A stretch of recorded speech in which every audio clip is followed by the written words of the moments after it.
ఓం శ్రీ గురుభ్యో నమ. హరి ఓం. జయ శ్రీరామ్. మరుగుమందు. ఈ మరుగుమందులో 2 రకాలు. ఈ 2 రకాలు చూడండి. ఇది ఆయిల్. ఈ ఆయిల్ అంటే పసరులో ఆయిల్ ఉంటుందమ్మ.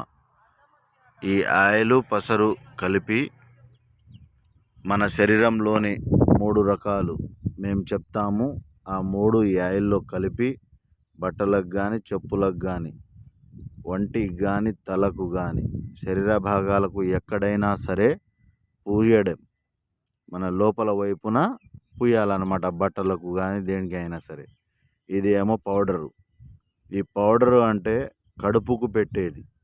కడుపుకు అంటే తినే దాంట్లో కానీ, తాగే దాంట్లో కానీ, లేకుంటే కాఫీలో కానీ, టీలో కానీ, లేకుంటే మన జ్యూస్లలో కానీ, థమ్సప్లో కానీ కలిపి పెట్టేది. ఈ మందు పెట్టడం వలన మనకు మన మాట వినని వారు మన మాట వినే విధంగా మారిపోతారు. మన చెప్పు చేతుల్లోకి వచ్చేస్తారు. మనం చెప్పిందే నడుచుకుంటారు. అంటే ఆ తర్వాత మనం చెప్పిందే వేదం అన్నమాట. భార్యాభర్తల మధ్య గొడవలు ఉన్నా, లేకుంటే తల్లిదండ్రుల మాట వినని పిల్లలకు కానీ, లేకుంటే ప్రేమించి మోసం చేసేవారికి కానీ ఈ మరుగుమందును పెట్టవచ్చు. ఈ మరుగుమందు పెట్టడం వలన మన మాట వింటారు వాళ్ళు.